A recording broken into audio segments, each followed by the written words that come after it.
As we've been working through this series about how important the words that we speak are, about how powerful they are, and that the truth is they are far more powerful than most of us have ever really thought or even imagined. As we've been doing this, God has been bringing to my attention and to my mind all of these situations and all of these conversations that I've had over the course of my life.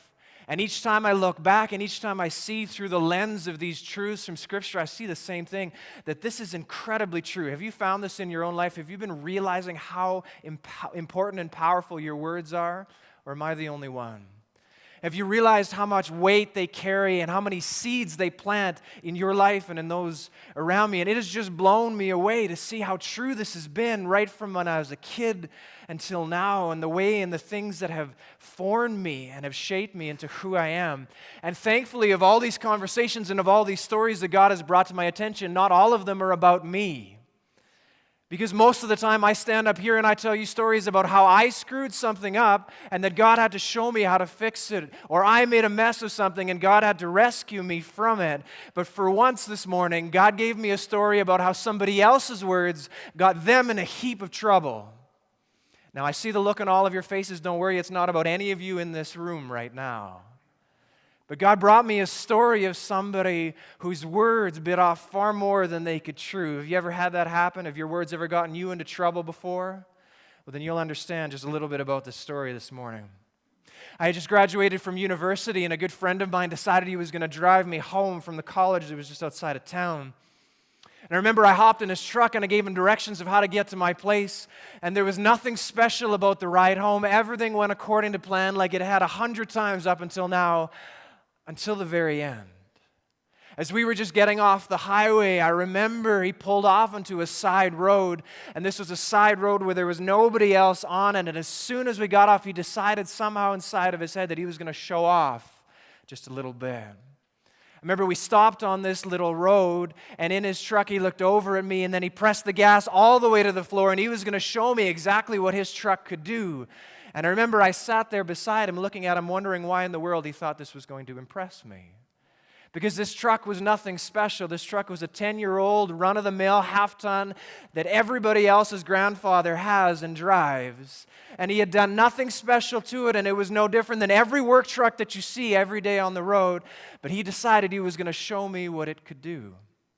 So we sat there from a dead stop, and he floored the gas, and I could just hear the engine come to life under the hood. I heard the V8 thundering under the hood, and at some point along the way, I just turned to him and I said, "Are you sure you want to do this? Like, you really don't have to do this. You don't have to impress me." And he looked at me, and all he could say was this with a smile on his face. He says, "I know my truck. It's fine. I know my truck, it's going to be just fine." And everything was fine for about a minute. Everything went along like it should have for about 60 seconds after that point. And all of a sudden, as we turned on the road that I lived on, the roar under the hood changed from a thunder to a whine.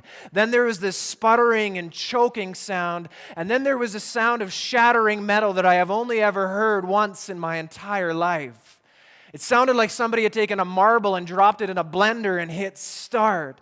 And we're rolling down the road at an unusual speed, and all of a sudden there was no more power at the end of his gas pedal, and it was choking and sputtering down the lane, and eventually he just rolled into my driveway, and it ran out of gas and ran out of strength right in front of my house. Now, it was one of those scenes in a movie where I just looked at him and he couldn't even look back at me. Now, I don't know a lot about cars, and I don't know if you know a lot about cars, but that doesn't sound good, does it? That doesn't sound like a noise that a truck is supposed to make, and both of us knew that this was going to be very, very bad. The next day, he took it out to the garage, and he had the guy look it over, and the guy turned to him and he said, "Well, here's what happened. You blew the head gasket, you shattered the main bearing, and your engine is completely toast. Essentially, you exploded the engine from the inside out, and if you want me to fix it, it's going to cost $6,000. And he says, "But if you want a deal, I can get you a used engine for only $3,000. Only $3,000. Now, here's the worst part of this story. Not only did he have to get it fixed, but it was going to take an extra week for for them to get to it. So he lived in Alberta, and that day that he dropped me off, he was supposed to drive all the way across Canada to get back home, and he had to stay with me and my family for 10 extra days while they waited to work on his truck. He had 10 days to sit at my house with nothing to do and think all day long about those very last words that he had spoken. 10 days to remember, I know my truck. It's fine. I know my truck. It's fine. Now, here's my question for you this morning. What makes a guy do something like that? Ladies, do you have any explanation for this? What makes a guy say something like that? What makes a guy, I tried to give him a way out. I gave him every opportunity under the sun. I said, you don't have to do this. You don't need to impress me. This is not something that I need you to be doing. I gave him every out under the sun. What makes a guy ignore that invitation, keep his foot on the gas, and empty his bank account by the time he gets to my house? What makes a guy do that? It's one word, church. What is it? One word. It's pride. That's right. Pride is what made him do that. Underneath all that was going on, underneath all that he said, at the root of what was happening was this ugly little 5-letter word called pride. You see, pride is this thing that makes you say all sorts of things that you would never normally say. Pride is a thing inside all of us that makes you do all sorts of things that you would never normally do. And it's this temptation that we all struggle with. And no matter how many times you listen to it, no matter how many times you obey it, it always ends the same. It always ends up with you stranded somewhere with nothing but time to think. You ever had that happen to you before? Nothing but time to think. Here's the thing. Of all the times that you have said something that you just have no idea why you said, have you ever said something and then gone back afterwards and thought, where in the world did that come from? Of all the times that you have spoken things that you don't know why you spoke them, or done things that you don't know why you did, underneath it so often is this thing called pride. When you know you should have said something and you couldn't get those words out of your mouth, the times that your mouth wrote a check that you couldn't cash, or your words got way ahead of you, of all the times that you were lost and you wouldn't ask for directions, underneath all of those situations was the same ugly little thing called pride. This smug little hand working the levers of our heart was this wildly dangerous thing called pride. And this is what I want to talk to you about this morning, because the truth is the root of so many things that you say that you wish you hadn't have said is pride. I want to talk to you about it because it's so often underneath so many of the things that we say or do, and how often it's the emotion or it's the temptation that is calling the shots and sitting beside and behind the levers and the controls of our lives. Have you ever seen the Pixar movie Inside Out? Any parents out there? Have you seen the movie Pixar's movie Inside Out? Here's what the movie is all about. I'm not sure they've ever made a more insightful animated film than this. The movie is all about a young girl, but you spend most of the time looking at the girl not from the outside, but from the inside. And you see the control room of her head. There's a whole bunch of controls. There's a big screen for what she sees. And inside there are 5 emotions that duke it out and figure out what she's going to say or what she's going to do. How many of you feel like that sometimes? It's joy, and it's fear, and it's anger, and it's sadness, and all of them are duking it out to control what she says and what she does all movie long. And they discuss what they should respond to this situation or that. And every once in a while, one of these emotions takes control and pushes everybody else out of the way and starts pushing all the buttons and moving all the levers. Do you know which emotion usually did that in the movie? It was anger. Anger was the one. His hair starts on fire. He turns beet red. He pushes everybody else out of the way. And for 5 minutes, he's just pressing buttons and working levers and telling her to say what she's saying and do what she's doing. And he does that until all the other emotions can grab a hold of him and drag him off the controls. And this morning, I want you to think about that picture, because oftentimes that's what's going on inside of us. Oftentimes we are letting one of our emotions, one of the temptations that's inside us, control what we say, control what we do, and call the shots in our lives. And the one that I want to shine a light on this morning is pride. Because I feel like pride is the one that we are least aware of, we are least conscious of. It is the one that we pay the least amount of attention to, and that's a huge problem. Because pride is the one that has got us into more trouble than any of the others. Now, the problem with pride is, at least when you're angry, you know you're angry. Right? When you're angry, you can feel it and you can see it. The problem with pride is this: when you're proud, the only one that doesn't know it is you. When you're proud, the only one who's not aware of it is you. When pride takes over, the only person that doesn't see it is the one that is on the inside. So before you decide today that this message isn't for you, before you decide that there is somebody else you know that really should be here to hear this message on pride, before you elbow the person sitting beside you, remember, I can see you. I want to encourage you to track with me and stay with me this morning, because the truth is most of us are completely unaware of how much pride affects who we are and what we say and what we do. And the truth is, how you deal with pride will affect your entire life. How you deal with pride will affect every relationship with every person that you care about. And here's the thing: it does the most damage. It causes the most fights and problems. It creates the most havoc when we have no idea that it is even there. We're going to look at a story this morning in Acts that illustrates so well what pride does to you. And we're going to see if we can learn from somebody else's mistakes. How many of you prefer to learn from somebody else's mistakes instead of your own? Well, this is your opportunity this morning not to pay tuition and not to pay it twice. You can learn from somebody else's mistakes and learn the value of what God has to say in the midst of it. Let's read Acts chapter 12, verses 19 through 24. Then Herod went from Judea to Caesarea, and he stayed there. He had been quarreling with the people of Tyre and Sidon, and now they joined together and sought an audience with him. After securing the support of Blastus, a trusted personal servant of the king, they asked for peace because they depended on the king's country for their food supply. On the appointed day, Herod, wearing his royal robe, sat on his throne and delivered a public address to the people. They shouted, "This is the voice of a God, not the voice of a man." And immediately, because Herod did not give praise to God, an angel of the Lord struck him down, and he was eaten by worms and died. But the word of God continued to spread and flourish.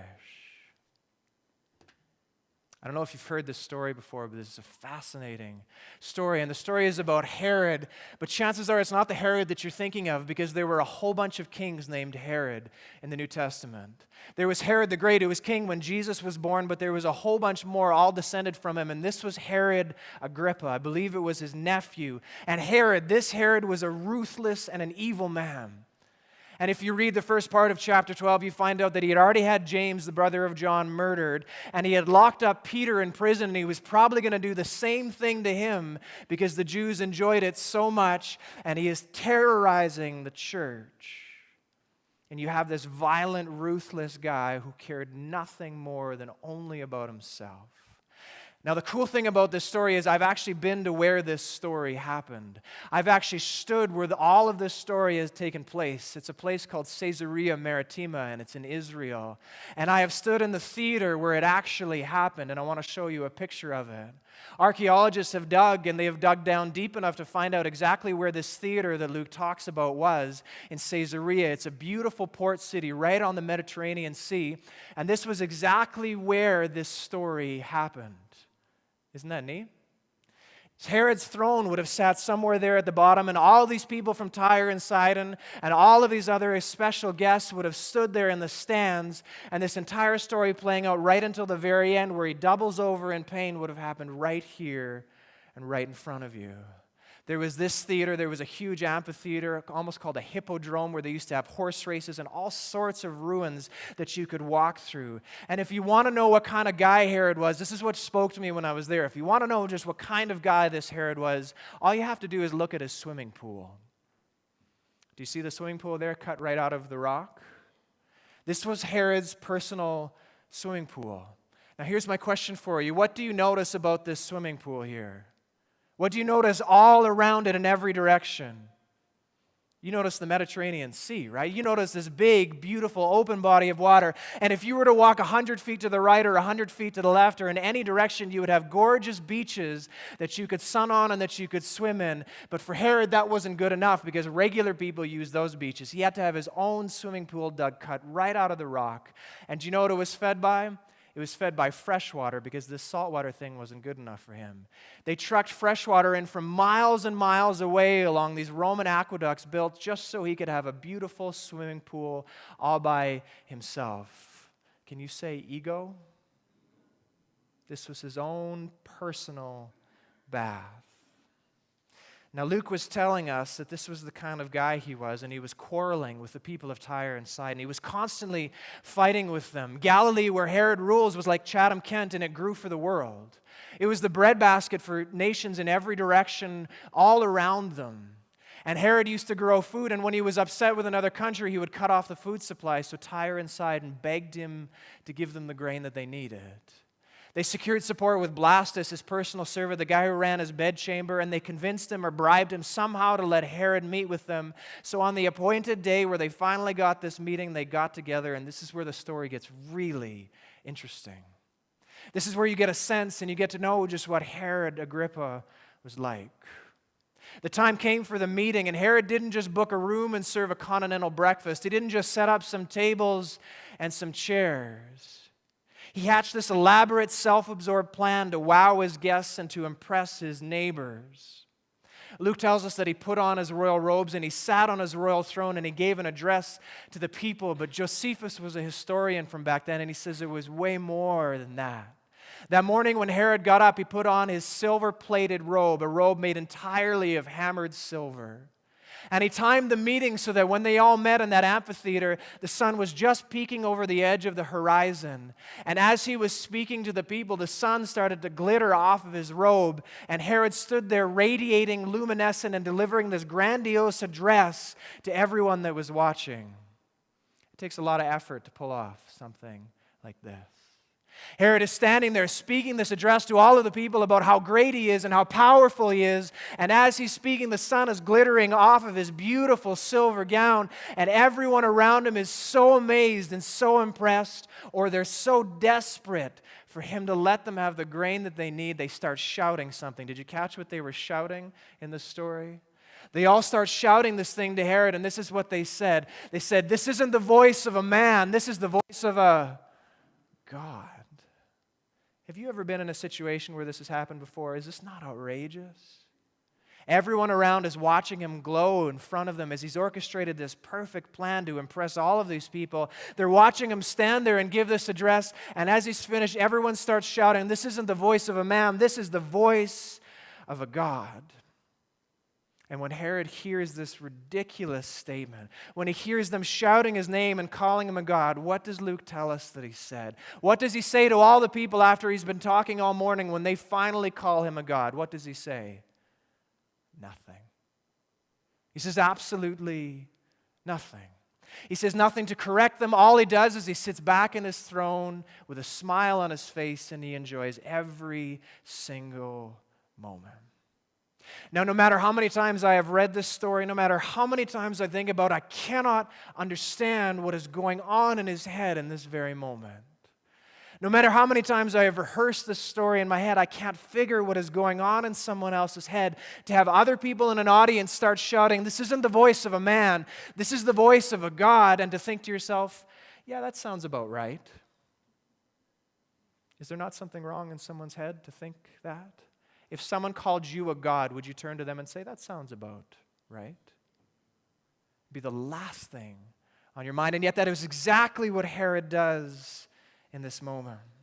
And the question I've been asking is, what could possibly get into somebody's head? What could possibly get into somebody's heart to make him do something like this? And there is only one thing that can twist a soul in this direction. What is it, church? It's pride. The only thing is raw, unadulterated pride. Only somebody drunk on their own self-importance would keep silent in a moment like this.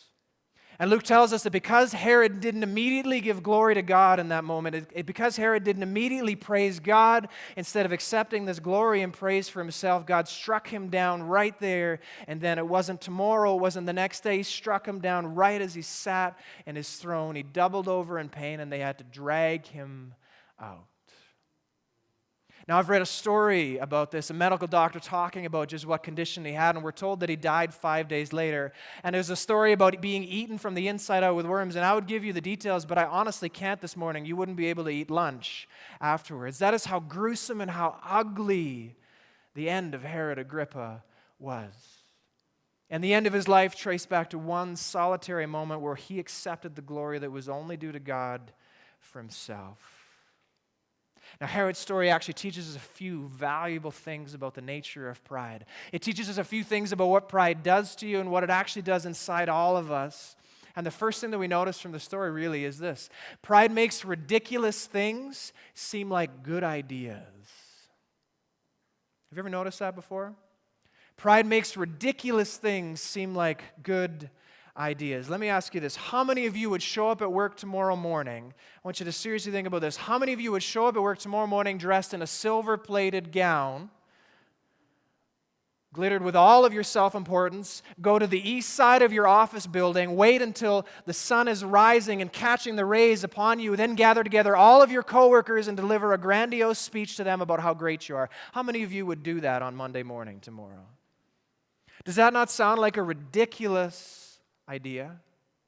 So maybe you don't work in an office building. Maybe you work on the job site. Imagine Hank on the corner of the house that you're building doing this on Monday morning. Or maybe you're a mother and you're with your kids. What would you do if you saw a mom in a silver bathrobe standing in the picture window delivering a grandiose address to the children? What would you think?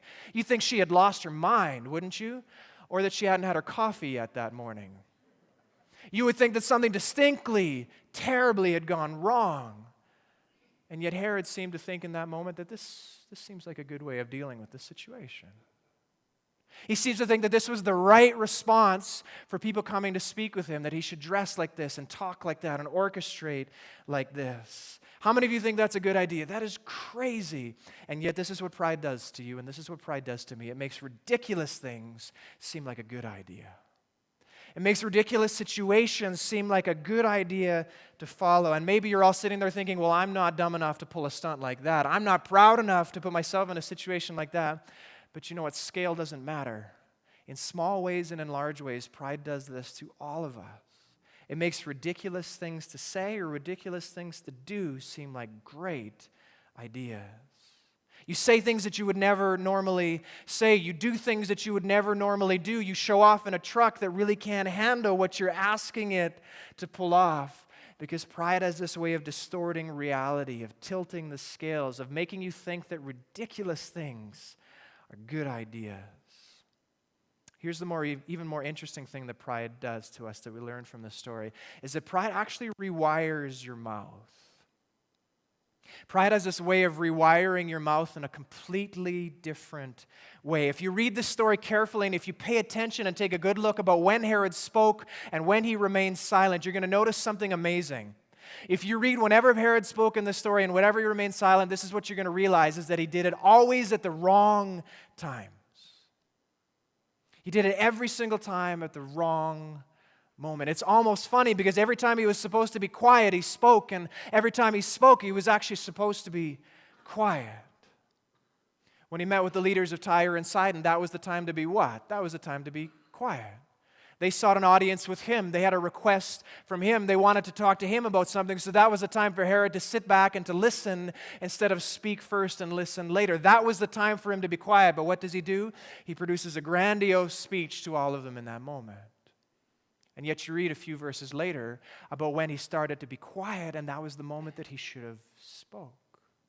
You see, the moment that he was supposed to open his mouth, the moment he was supposed to declare that God is the one who really deserves this praise and God is the one who really deserves this glory, his mouth was just welded shut in that moment. And he just sat there all alone.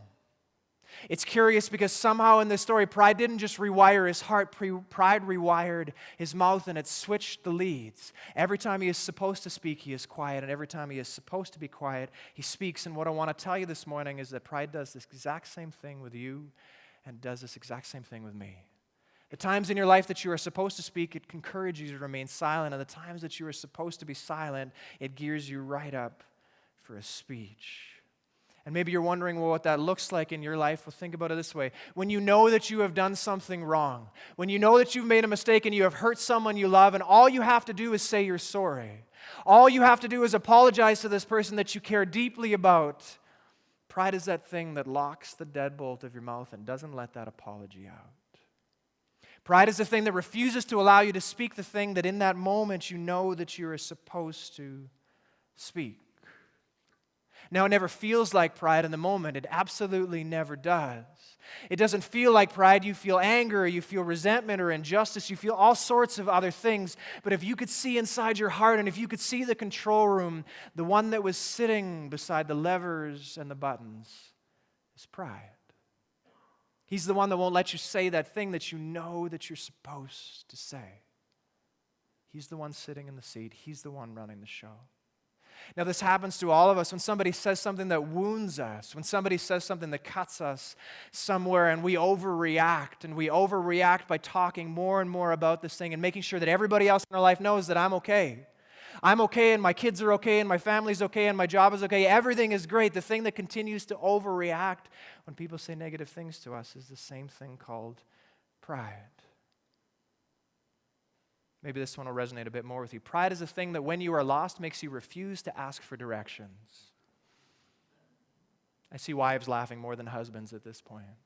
Pride is that thing that when you are lost, instead of stopping somewhere to ask for directions, you will drive for 5 hours in circles because you are not lost, you know where you're going. Pride is the thing that will burn an entire day and possibly half a marriage in that vehicle. Pride is the thing that makes you refuse to stop and ask for directions. When you're in a situation where you're in over your head and you need help, when you're in a situation where you know that you can't handle this on your own and you need someone or something else to help you through it, pride is the thing that makes you refuse to reach out and ask for it. Pride is the thing that makes you cross your arms and go, I got this. I can take care of this myself. You see, every time you're supposed to speak, pride makes you be quiet. And every time you are supposed to be quiet, pride makes you speak.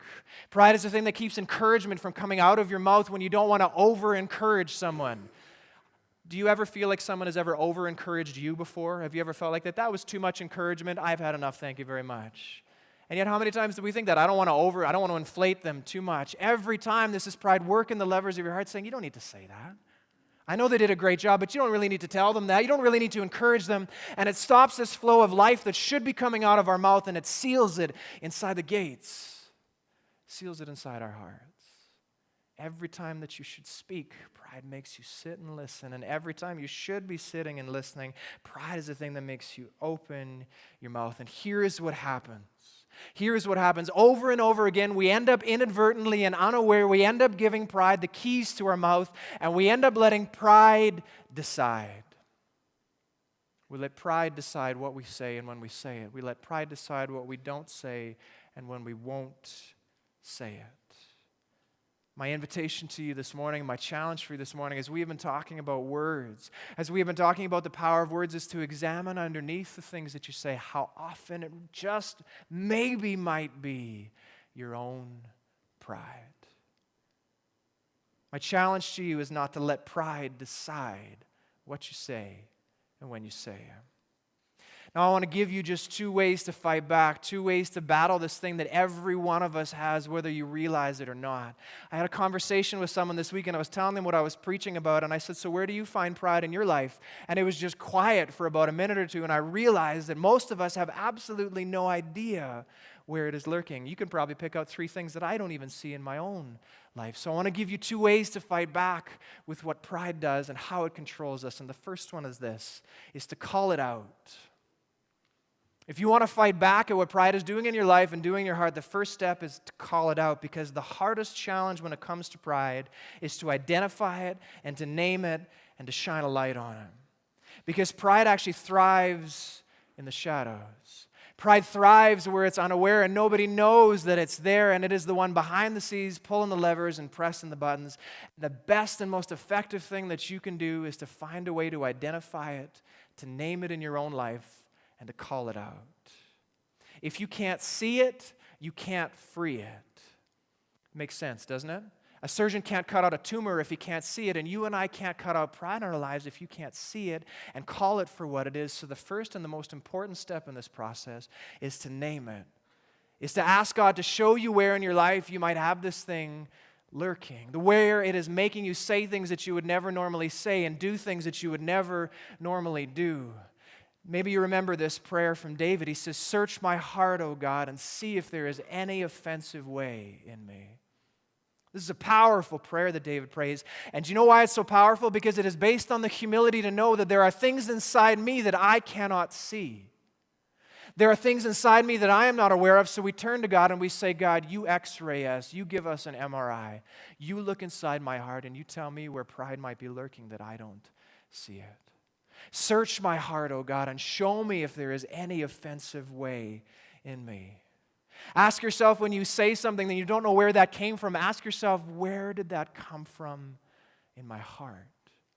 What made that bubble up inside me? And when God shows you this, when He opens your eyes, when He reveals to you where pride might be lurking, the first thing that you have to do is call it for what it is.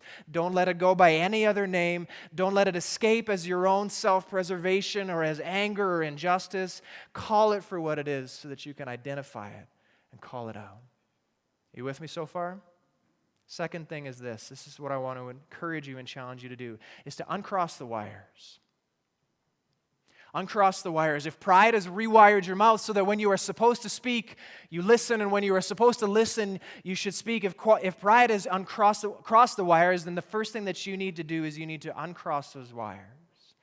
You need to identify pride where you see it in your own life and in your own heart, and as soon as it tells you to do something, here is my advice to you. No matter what it tells you to do, your job is to do the exact opposite. Does that make sense to you? No matter what pride tells you to do in any given situation, the single best thing that you can do is to do the exact opposite of what it tells you to do.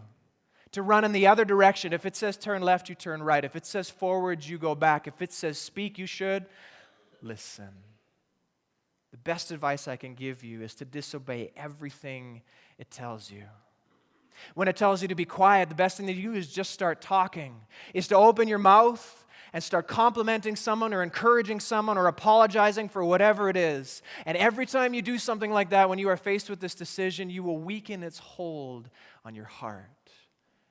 Are you with me? Every time you can tell it telling you to lock up, you need to open up. Every time it tells you to be quiet, you need to start to speak. So when someone is doing something that you know you should encourage them and your pride is telling you not to, you override that instruction and you encourage that person. When you need to apologize for something that you have done wrong and you don't want to and your mouth feels like it's shriveling from the inside out, you pry it back open and you speak that apology. You do the exact opposite of what it tells you to do. And when your pride, and when it tells you to start speaking, what's the best thing that you can do? Lock right up. When your pride is gearing up for a speech, when your pride is gearing up to talk to people about how great you are, how great everything is, and this is how wonderful my life always is, and social media is this ever-present temptation to do this. This is all the incredible things that God has done inside my life, and there are no problems and no issues and no pain. Everything is perfect. Right? Are we all perfect? Not a chance. Pride is that thing that fuels these conversations that come out of our mouths. So when you feel pride gearing up for a speech, you sit down and you clam up. Why? Because you need to uncross those wires. You need to uncross the way in which pride influences the words that you speak. And I had to do this past week, and it hurt every single time. Do you understand what I mean when I say it hurts? I had to do that this week where I didn't want to say something, and I knew in that moment, because I didn't want to say something, that is exactly what I was supposed to say. I knew it was the right thing to do because it hurt. And every time you speak those words, when pride doesn't want to let you, it weakens its hold on you. Its claws loosen deep inside your soul, and it is a little bit quieter, and you are a little bit more free. You need to disobey every last one of its commands and do the opposite of everything it tells you. And if it hurts, that's how you know you're doing the right thing. That's how you know it's right. I want to close with this. I want to tell you one last story that really drove this home for me. How many of you knew John Mulcahy? He was the pastor of the church just down the way, the CRC church. He became a good friend of mine. We went to the Dominican Republic together, and he shared a few stories with me. And one of the stories he shared with me about pride, I could not forget after he told me about it. When he was in his 20s, he went one day, he wasn't a very good swimmer. In fact, he was a downright awful swimmer. He could swim, but just barely. He could barely tread water. And he was telling me the story about when he was in his 20s, he went to the beach and he decided for some reason that he was going to go swim out into the water and get to the island a few hundred feet off the shore. Already, does this sound like a good idea for someone who can't swim? It doesn't, does it? To this day, he has no idea why he made the decision to go out on that water, but he decided he was going to go out and swim and he was going to make it to this island, and it'll be the longest that he had ever swam before. And as he started swimming, at first he was doing fine. At first he was making some progress, but about halfway in, which is always when the problems hit, halfway between where he started and where he was going, he started to realize that he's not going to make it. He wasn't strong enough to keep swimming and get to this island, and every few strokes he started to dip under the water. And as he dipped under the water, he panicked and he scrambled back up to the surface. And then he would go a few strokes more and a few strokes more, and then he would start dipping under the water and panic, and he would get back to the surface. He was telling me the story, and I was getting stressed just listening to it. And as he goes down one of these times, he pulls himself back up and he goes a few more strokes, and all of a sudden, one last time, he can feel all of his strength giving way. He could feel his arms getting tired, and he didn't know enough of what he was doing to stay up. He realized that I'm actually going to go down, and this is the last time that I'm going to go down. I'm going to drown. And so as he's in this moment and realizing that, he pulls himself up one last time, and he looks onto the shore, and do you know what he sees? He sees a bunch of teenage guys. He sees a bunch of teenage guys sitting there on the beach doing whatever teenage guys do on the beach, playing football, suntanning, watching girls. I don't know what they're doing, but they're all on the beach. And he has this one moment of clarity where he realizes, if I just call out to them, they can come and help me and save me. If I just open my mouth, I can shout and they'll come and keep me from drowning. But you know what he did? He thought, I'm not going to let some punk teenagers rescue me from drowning. It's a true story. I'm not going to embarrass myself in front of a bunch of kids. I'm not going to say I'm drowning out here and let them come and rescue me and tell that story for the rest of their lives. So you know what he did? He kept his mouth shut. It's a true story. He knows he's going down. He knows he can't pull himself back up. He knows that there is help right there on the shore. And instead of calling out to these guys that could have saved him in a heartbeat, he lets himself go down one last time. As he's going down this last time, the only sense that gets knocked into his head was he decides he's going to pray. And he prays, Lord, help. It was a very short prayer. He didn't have a lot of time in this moment. He prays, Lord, help. I'm about to drown here, and I don't know what I'm going to do. And in that moment, as he's praying it, he starts going down one last time. He pushes forward. He goes underneath the water, and just as he's going under the water, his foot touches on a rock beneath him. As soon as he had prayed to the Lord for help, his foot touches on a rock, and it is just high enough and it is just strong enough to keep him above water so he can keep breathing long enough to gain his strength back, to gain his energy back, and to make it to the island afterwards. He went back days later just to investigate in case there was a whole bunch of these things, and maybe he just didn't realize there was no rocks in any direction other than this one solitary rock that cropped out right at the exact point where he had lost his strength and lost his ability to keep swimming. It was the one rock that saved his life. Now, if you've ever read the Psalms, I remember hearing the story, and instantly I thought of Psalm 40. Instantly, I thought of this verse that has meant a lot to me and one of my favorite songs that U2 ever did. I waited patiently for the Lord, and He inclined and heard my cry. He lifted me out of the slimy pit and out of the miry clay. He set my feet upon a rock and gave me a firm place to stand. Now, John learned something that day. He tells a story with tears in his eyes because he realizes that his daughter, who was sitting next to us as he told the story, wouldn't be here, and neither would he. He has tears in his eyes. He tells the stories because he learned a fundamental truth that every one of us needs to realize, and hopefully we can learn from his mistake and not make it ourselves. Don't let pride decide when you speak. Don't let pride decide what you say and what you don't. Don't let pride decide when you open your mouth and when you keep silent, because it nearly cost him everything. And the moment he opened his mouth and at least was willing to swallow his pride and ask God for help, God provided a rock for him to stand on that let him live. This is my challenge to you. Call it out. Don't let it take anything more from you. Don't let it steal anything more from your family. Call it out, and when you feel it at work in your life, uncross those wires and refuse. Decide today that you are going to refuse to let pride decide. Let's pray.